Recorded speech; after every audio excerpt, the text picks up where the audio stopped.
तो hello students, कैसे हैं आप लोग? आई होप सारे लोग अच्छे होंगे। आज हम क्लास 10th का एक नया ब्रांड न्यू टॉपिक लेके आए हैं और उस फर्स्ट चैप्टर कंटिन्यू कर रहे हैं, जिसका चैप्टर का नाम था chemical reactions and equations.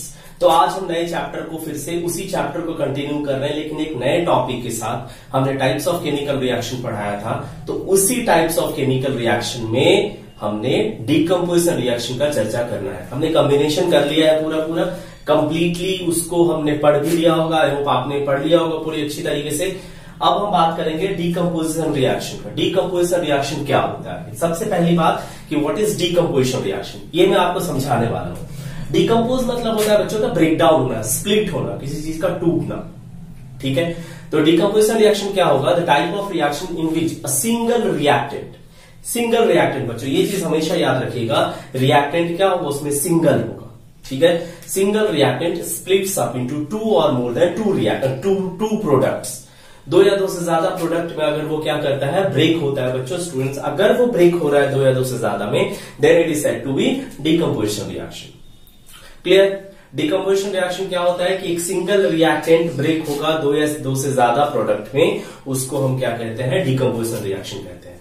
Decompose होना मतलब ब्रेक डाउन होना, स्प्लिट होना। ठीक है, एक रिएक्टेंट दो या दो से ज्यादा प्रोडक्ट में स्प्लिट होगा, उसी को हम क्या कहेंगे? डीकम्पोजिशन रिएक्शन कहते हैं। अब अगर जैसे मान लो कि कोई तुम्हारे सामने कोई चीज पड़ा हुआ है, रखा हुआ है, तो क्या वो खुद से टूट जाएगा? नहीं, उसमें क्या करना पड़ता है? मान लो छड़ी दे दिया हमने, बोला कि इसको तोड़ो, क्या करोगे तुम? उस पर फोर्स लगाओगे, उसमें तुम्हारा क्या होगा? एनर्जी खत्म होगा, है ना। किसी चीज को, किसी भी वर्क को करने के लिए क्या होता है? एनर्जी का रिक्वायरमेंट होना मस्ट है। Without energy you cannot do even a single work, you cannot even breathe. Without energy you cannot even breathe. ठीक है, तो इस बात को समझते हैं हम लोग। आखिर ये जो हमारा डीकम्पोजिशन रिएक्शन है, उसके कितने टाइप्स होते हैं?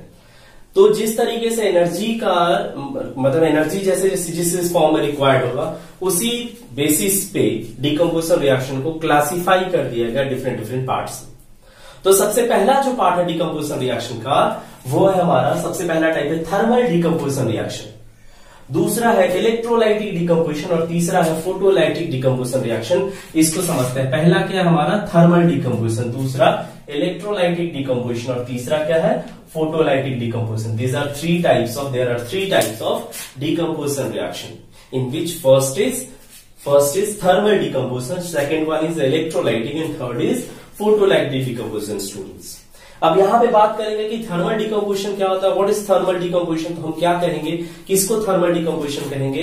तो जिस डीकम्पोजिशन रिएक्शन में हीट का रिक्वायरमेंट होगा। थर्म मतलब क्या होता है? हीट। ऑब्वियसली थर्मल मीन्स क्या होता है? Heat energy. तो जिसमें हीट एनर्जी रिक्वायर्ड होता है बच्चों, उसको हम क्या कहते हैं? थर्मल डीकम्पोजिशन रिएक्शन कहते हैं। मतलब कि रिएक्टेंट को ब्रेक कराने में अगर अपन हीट एनर्जी देंगे, तब वो कैसा कहलाएगा? तो वो कैसा कहलाएगा? थर्मल डीकम्पोजिशन रिएक्शन कहलाता है। ठीक है, अब हमें क्या पता, बिना एनर्जी के कोई काम नहीं हो सकता। आप कोई भी काम करते हो उसमें एनर्जी का वेस्टेज बहुत होता है, बहुत ज्यादा होता है। खासकर आप लोग जितनी तरीके की काम करते हो उसमें तो एनर्जी बहुत जाती है। ठीक है, तो थर्मल डीकम्पोजिशन क्या होगा कि वैसा रिएक्शन जिसमें क्या होगा? हीट एनर्जी इन्वॉल्व होगा, उसको हम क्या कहेंगे? Thermal decomposition. दूसरा है हमारा इलेक्ट्रोलाइटिक, जिसमें क्या होगा? इलेक्ट्रिसिटी रिक्वायर्ड होगा ब्रेक कराने में रिएक्टेंट को, उसको हम क्या कहेंगे? Electrolytic decomposition. और फोटोलाइटिक क्या हो जाएगा? जिसमें क्या होगा? सनलाइट रिक्वायर्ड होगा। फोटो मतलब क्या? सनलाइट। तो जिसमें सनलाइट रिक्वायर्ड होगा डीकम्पोजिशन रिएक्शन में, उसको कहते हैं फोटोलाइटिक डीकम्पोजिशन रिएक्शन। ठीक है, ये तीनों टाइप उसका क्लियर हो गया। इलेक्ट्रोलाइटिक क्या है? जिसमें इलेक्ट्रिसिटी रिक्वायर्ड है। फोटोलाइटिक क्या है? जिसमें सनलाइट रिक्वायर्ड होता है। और थर्मल में क्या होता है? हीट एनर्जी का रिक्वायरमेंट होता है। Students, all clear? ओके, आगे बढ़ते हैं। अब थर्मल डीकम्पोजिशन रिएक्शन का एग्जाम्पल देखेंगे। सबसे पहला, और हमने इसमें एरो स्टार मार्क इसलिए कर दिया कि बहुत इंपॉर्टेंट है ये बोर्ड्स पॉइंट ऑफ व्यू से बहुत इंपॉर्टेंट क्वेश्चन है। 2018, 17, 19, 20 सब में आया हुआ है। What happens when iron sulphate या फेरस सल्फेट गेट्स हीटेड? तो जब भी फेरस सल्फेट को हीट करेंगे ना, एक तो पहली बात ये टेस्ट ट्यूब हम यूं नहीं पकड़ते। ठीक है, क्या होता है कि एक हमारा टेस्ट ट्यूब होल्डर होता है, जिसको हम कुछ इस तरीके से, ये बर्नर है मान लीजिए हमारे नीचे, तो इसको कुछ इस तरीके से हीट करेंगे हम लोग। राइट, इस तरीके से, कुछ इस तरीके से होल्ड करेंगे। ऐसा नहीं कि टेस्ट ट्यूब को हम ऐसे खड़ा करके होल्ड कर देंगे। खड़ा वाला टेस्ट ट्यूब अगर कोई करता है तो वो बिल्कुल गलत है। क्या हो जाएगा यहाँ पे, टेस्ट ट्यूब कुछ इस तरीके से होगा, है ना। ये हमारा ये टेस्ट ट्यूब होल्डर है, यहां से होल्ड करके रखा गया टेस्ट ट्यूब को, और ये हो गया हमारा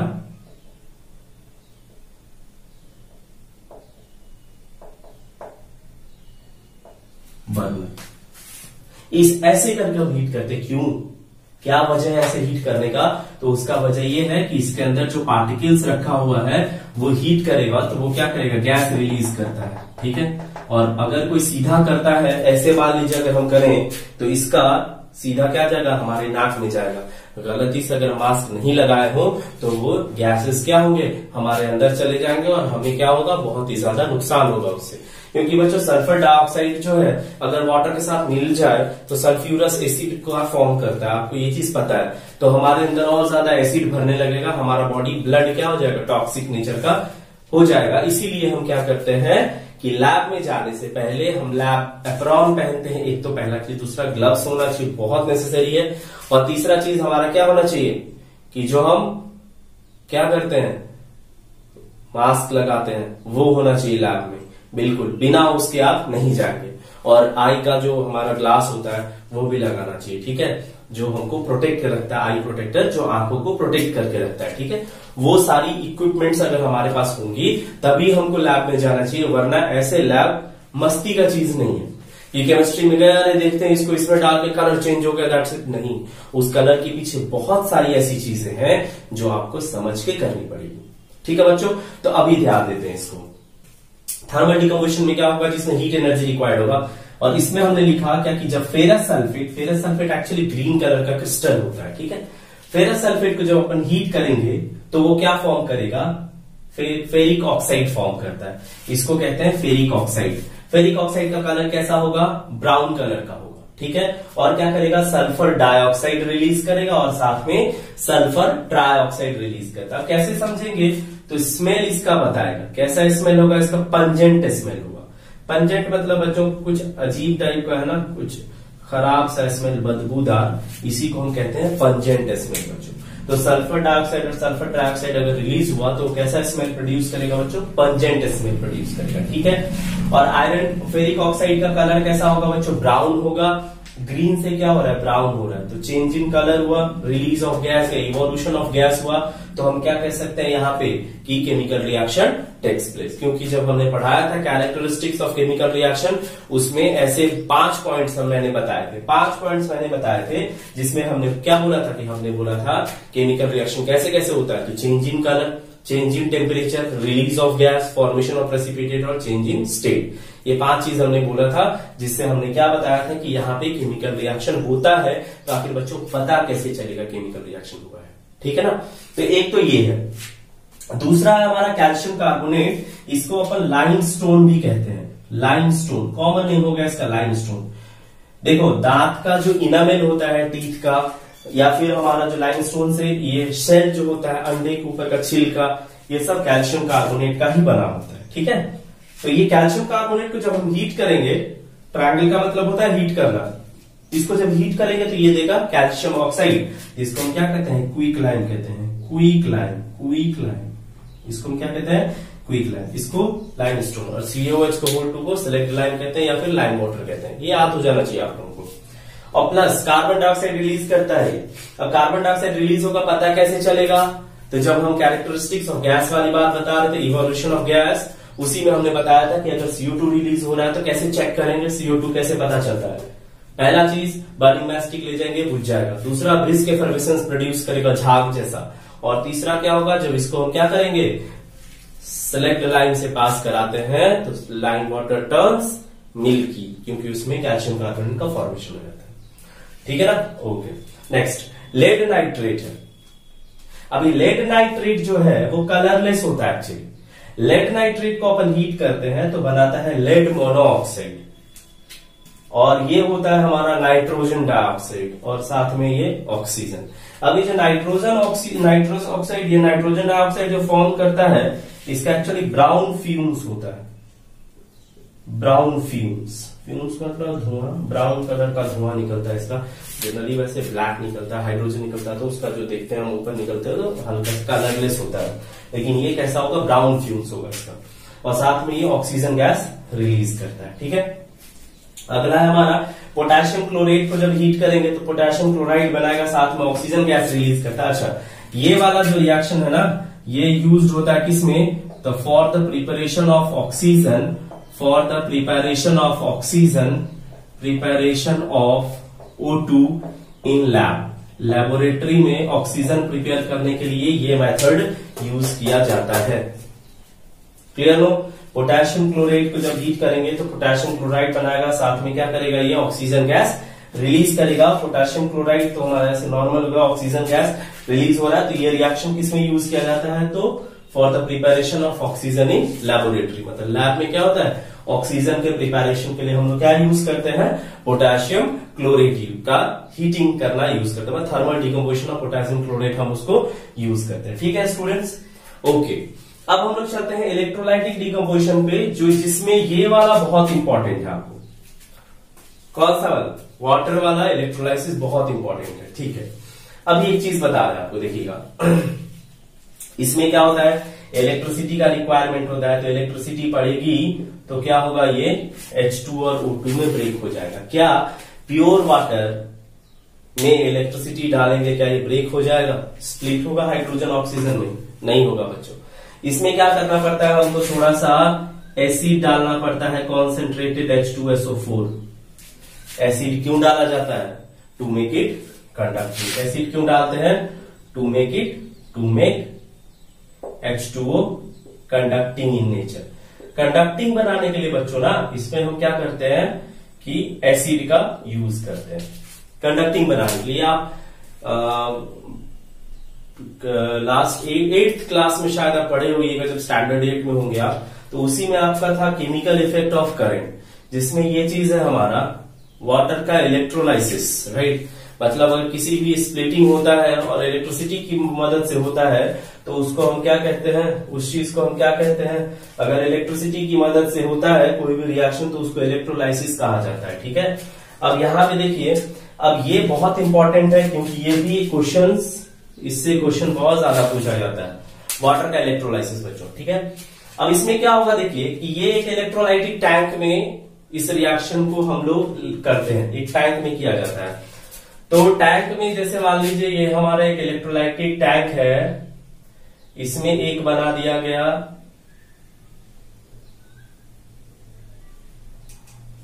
और ये हमारा इसको सेल से जोड़ दिया गया और इसमें वाटर डाल दिया गया। ठीक है, वाटर डाला गया, ये हो गया हमारा एनोड।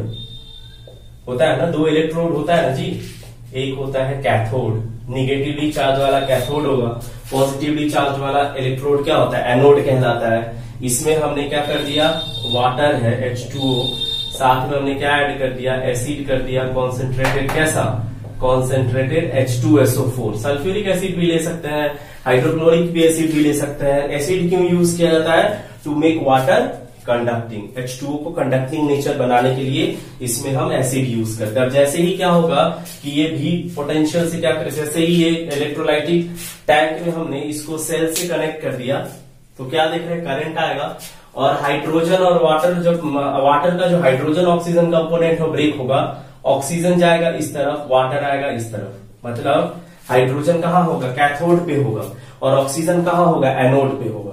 हाइड्रोजन कहाँ होगा, कैथोड पे होगा, और ऑक्सीजन कहाँ होगा, एनोड पे होगा। तो देखिए जहां पे वाटर का जो फॉर्मेशन होता है स्टूडेंट, यहाँ पे अगर हमने देखा क्या कि एक मॉलिक्यूल ऑक्सीजन और 2 मॉलिक्यूल क्या हाइड्रोजन है, एक एनोड पे हुआ है, कैथोड पे हुआ, तो ये डबल क्यों हो जाता है कैथोड पे, तो उसका वजह देखते हैं स्टूडेंट। क्या है कि जब वाटर फॉर्म होता है, वाटर का फॉर्मेशन जब होगा तो क्या होगा कि 2 मॉलिक्यूल हाइड्रोजन होगा, 2 एटम ऑफ हाइड्रोजन होगा, 1 एटम ऑक्सीजन होगा। तो 2 एटम हाइड्रोजन और 1 एटम ऑक्सीजन, ये दोनों कंबाइन करके क्या बनता है, वाटर का फॉर्मेशन करता है। ठीक है, तो यहाँ पे वाटर क्या हो गया, डबल होगा, किससे, ऑक्सीजन से। अच्छा, अब चलते हैं हम लोग, नेक्स्ट है हमारा है सोडियम क्लोराइड का। जब इलेक्ट्रिसिटी इलेक्ट्रोलाइसिस होता है सोडियम क्लोराइड से इलेक्ट्रिसिटी जब पास करेगा, सोडियम क्लोराइड से इलेक्ट्रिसिटी जब पास करेगा तो ये बनाएगा सोडियम और ये बनाएगा क्लोरीन। ये हमको ऑब्टेन होगा कैथोड पे और ये वाला क्या होगा, एनोड पे होगा। ये कैथोड पे होगा और सोडियम कैथोड पे होगा और क्लोरीन कहां पे होगा, एनोड पे होगा।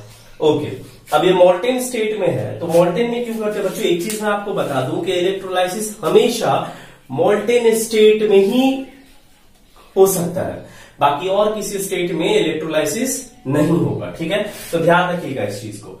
अगला हमारा ये जो है इसको हम कहते हैं रॉक साल्ट।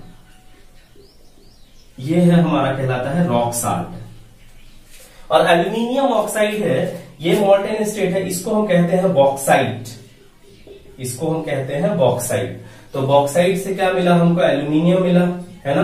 तो ये जो एल्यूमिनियम है और ये ऑक्सीजन है, ये कैथोड पे होगा और ये वाला क्या होगा, एनोड पे होगा। अब ये एक चीज बता रहा हूं मैं आपको कि ये जब आप मेटल्स नॉन मेटल्स पढ़िएगा तो ये वाला रिएक्शन यूज होता है, it is used in metallurgical process. मतलब मेटल को उसके ऑक्साइड से ऑब्टेन करने का जो प्रोसेस है उसी को हम कहते हैं क्या, मेटलर्जिकल प्रोसेस। मतलब it is the process by which a metal is obtain from their ores, है ना। तो या फिर आपको ये चीज एसएसटी में जो आप ज्योग्राफी पढ़िएगा उसमें शायद मिनरल्स करके कोई चैप्टर है, उसी में होगा आपको मिनरल्स करके चैप्टर में ओर्स। तो जो ओर्स है ऑक्साइड है उससे हमको क्या मिल रहा है, एल्यूमिनियम मिल रहा है। और रॉक साल्ट जो सोडियम क्लोराइड है, इलेक्ट्रिसिटी जिससे पास करा के हम सोडियम और क्लोरीन को ऑब्टेन कर सकते हैं बच्चों। तो ये हो गया क्या हमारा इलेक्ट्रोलाइटिक डिकम्पोजिशन रिएक्शन। अब हम चलते हैं फोटोलाइटिक पे, जिसमें क्या होता है, सनलाइट का यूज किया जाता है। तो सिल्वर क्लोराइड है, इस पे जब हम लोग क्या देंगे, सनलाइट देंगे तो क्या बनेगा, ये सिल्वर और साथ में क्या रिलीज करेगा, क्लोरीन। तो सिल्वर और क्लोरीन है। दूसरा हमारा सिल्वर ब्रोमाइड, इसमें क्या है, सिल्वर और ब्रोमीन है। अब यहाँ पे एक चीज देखिए, सिल्वर क्लोराइड और सिल्वर ब्रोमाइड में जब इलेक्ट्रिसिटी सनलाइट जाता है तो ब्रेक होगा सिल्वर में, और हमें क्या पता है, silver is the best reflector of light, sunlight, इसीलिए इसको यूज किया जाता है। It is used in black and white photography. Black and white photography, black and white photography में क्या होता है, ये यूज होता है। क्या चीज बच्चों, तो सिल्वर क्लोराइड और सिल्वर ब्रोमाइड का जब हम लोग फोटोलाइटिक डिकम्पोजिशन करेंगे। तो ये था हमारा क्या, डिकम्पोजिशन रिएक्शन का बात। नेक्स्ट वीडियो में बच्चों हम लोग मिलेंगे, बहुत जल्द मिलने वाले हैं, डिस्प्लेसमेंट रिएक्शन और डबल डिस्प्लेसमेंट के साथ। तो तब तक के लिए जो है सो मैं आपसे ये कहना चाहूंगा कि आप इसको अच्छे से पढ़िए, पूरा कंप्लीट स्टडी करिए इसका, ठीक है। और साथ साथ इससे रिलेटेड हम क्वेश्चंस लेंगे बहुत सारे। डिकम्पोजिशन रिएक्शन से कैसे क्वेश्चंस आते हैं एग्जाम में, किस तरह के क्वेश्चन पूछे जाते हैं एग्जाम में, वो सब हम क्या करेंगे इसमें देखेंगे हम, ठीक है बच्चों। तो ये हो गया क्या हमारा डिकम्पोजिशन रिएक्शन की पूरी बात, पूरी कहानी यहीं तक है। आप किसी भी बुक से पढ़ लीजिएगा, आपको इतनी ही कहानी मिलेगी। मतलब 10th लेवल में जो है वो सारी बातें मैंने आपको बता दी। अब हम नया वीडियो में बात करेंगे तो क्या होगा, वो डिस्प्लेसमेंट रिएक्शन होगा। तो तब तक आप लोग अपना ख्याल रखिए, अपने बड़ों का ख्याल रखिए, और साथ साथ घर से बाहर न जाए और सावधान रहे। मिलते हैं नेक्स्ट वीडियो में। Thank you.